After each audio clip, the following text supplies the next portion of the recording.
Assalamualaikum semua. Assalamualaikum mulanya kata. Saya sembah pembuka bicara.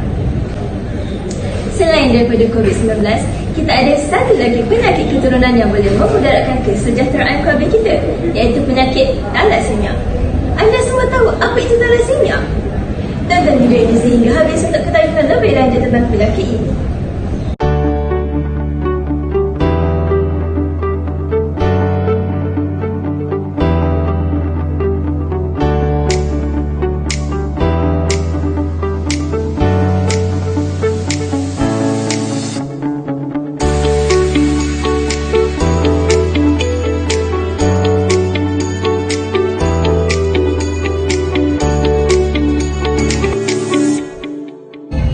Video diteruskan lagi dengan Siti Temu Bual bersama doktor jemputan kita.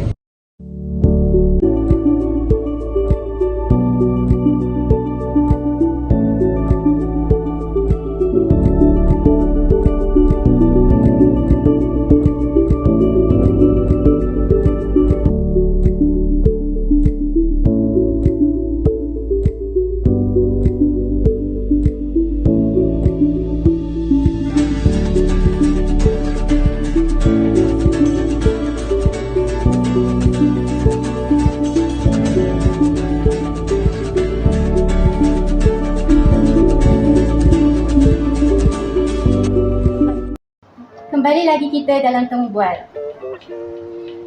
Apa khabar dan selamat sejahtera, Dr. Wong Wan Fong.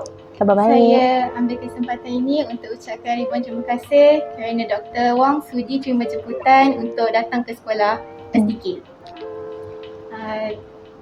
Boleh Dr. Wong ceritakan sedikit tentang kerjaya Dr. Wong? Kerjaya. Okey. Saya Lieutenant Dr. Wong dari Batalion 2 Perubatan dekat Camp Makota. So saya berkhidmat di bidang medical ni dah 4 tahun. So ni tahun nak masuk ke 4 nak masuk ke 5 lah. Okey. So pasal thalassemia ni pun ada dah juga kadang tengok dekat hospital, adalah sebersikit pengalaman kalau nak share pun. Okey. Saya rasa ini adalah peluang yang baik lah kalau kita dapat berkongsi pasal thalassemia untuk orang ramai tahu.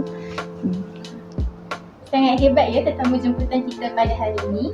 Boleh Dr. Wong ceritakan sedikit secara ringkas tentang penyakit thalassemia ini? Okey, penyakit thalassemia ini adalah penyakit yang genetik, dari masalah genetik problem lah yang run in families. So dia tak berjangkit. Dia takkan berjangkit mengikut darah ataupun pemakanan ataupun air droplets. Dia hanya akan dapat bila dalam family adik-beradik, ibu bapa yang ada thalassemia ni. So thalassemia ni sebenarnya basically dia masalah sel darah merah. Sel darah merah dia ada kecacatan sikit, so dia senang nak pecah. Lepas tu dia lagi kecil, so dia nak membawa oksigen tu dia tak sebanyak macam darah sel yang normal. Okay, so bila orang yang dapat masalah thalassemia ni, dia akan senang dapat anemia lah, kurang darah. Okey doktor, bagi merungkai tanda tanya para pelajar, orang yang menjadi pembawa dan penghidap penyakit thalassemia ni, dia dapat hidup macam orang normal ke ataupun dia kena bergantung kepada ubat sepanjang hidup dia? Okey, dia lain sikit kalau pembawa dengan pesakit. Kalau dia pesakit, dia memang perlukan ubat dengan yang secara pharmacological ataupun non-pharmacological lah. So yang pharmacological ni adalah ubat yang macam untuk keluarkan zat besi. Untuk yang tak non-pharmacological, yang tak makan ubat, dia macam jenis yang masuk darah, transfusion, ataupun dia pemindahan sumsum tulang lah, untuk merawat thalassemia ni. Okay, so once dia dah start transfusion, dah start masuk darah, dia akan perlukan itu sepanjang hidup lah.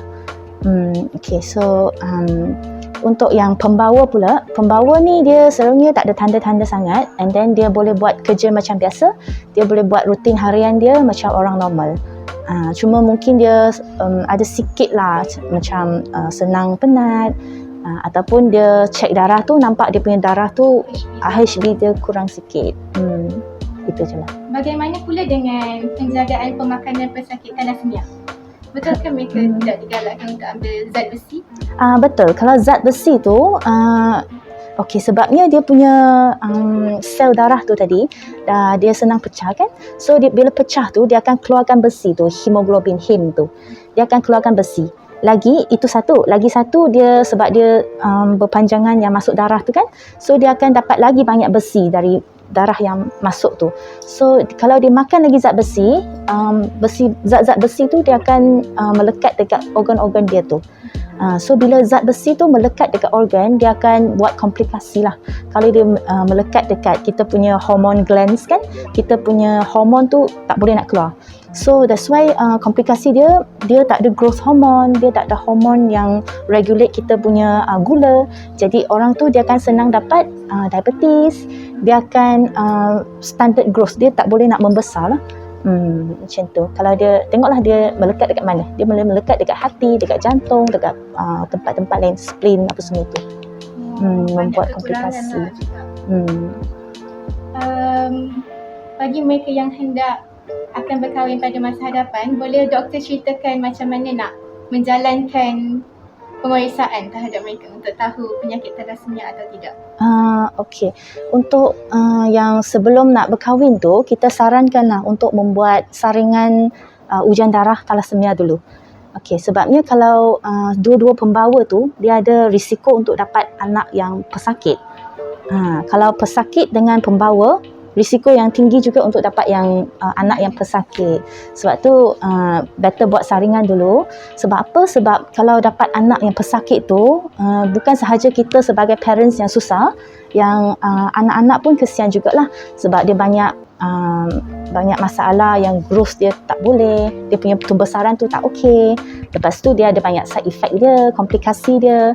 Lepas tu dia kena buat rawatan yang tetap, banyak kali cucuk kena masuk darah, ambil darah. Rawatan sepanjang hayat. Betul. Okey, doktor, persoalan kelima pada hari ini. Para ibu bapa kini dia semakin sedar kepentingan kaedah penyimpanan sel stem tali pusat. Okey. Boleh doktor terangkan? Boleh kaedah ni sembuhkan penyakit thalassemia tak? Okey, yang cord blood ni kan, cord blood stem cell ni, dia ada juga study yang mengatakan bahawa stem cell ni dia membantu untuk pemindahan sumsum tulang tu. Seperti yang saya cakap, sumsum tulang tu dia kita hanya boleh membuat transplant dengan orang yang match sahaja kan. Tapi kalau cord blood ni dia memang dari sendiri, so memang dia akan match. So kalau dia sempat simpan cord blood stem cell tu, dia bolehlah buat transplant yang sumsum tulang tu mengikut cord blood tu. Boleh jugalah, ada study yang mengatakan macam tu. Okey doktor, saya pernah mendengar cadangan daripada Pertubuhan Pederma Darah Malaysia supaya masyarakat ambil pesakit thalassemia ni buat anak angkat dan derma darah kepada mereka. Pada doktor, cadangan tu okey ke tak untuk dilaksanakan? Derma darah sebenarnya dia kalau tak ambil anak angkat tu sebagai penderma pun, dia kalau bawa ke hospital pun akan ada dapat darah juga. So kalau saya rasa macam tak adalah keperluan sangatlah untuk mengambil anak angkat sebagai penderma tu sebenarnya. Sama sahajalah nanti. Dia kalau pergi hospital tu, rawatan dari hospital akan ada juga darah untuk dimasukkan. So sebenarnya tak adalah keperluan nak spesifikkan penderma macam itulah. Okay, bagi pesakit thalassemia ni, dia kan mengalami kurang darah. Bolehkah dia menderma darah kepada orang lain pula? Tak boleh.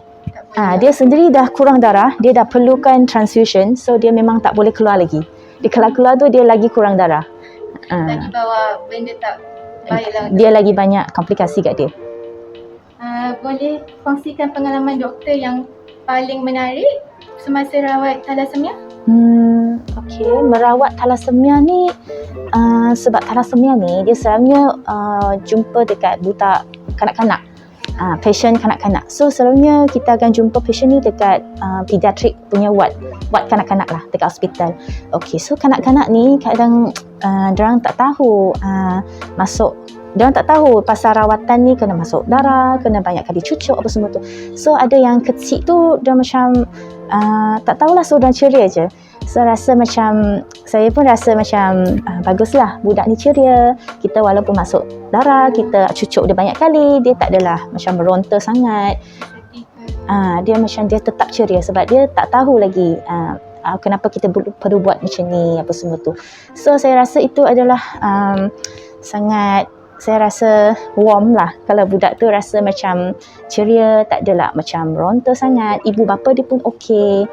Jarang jumpa budak-budak yang macam tu. Selalunya jumpa budak yang macam jerit-jerit, tak nak kan.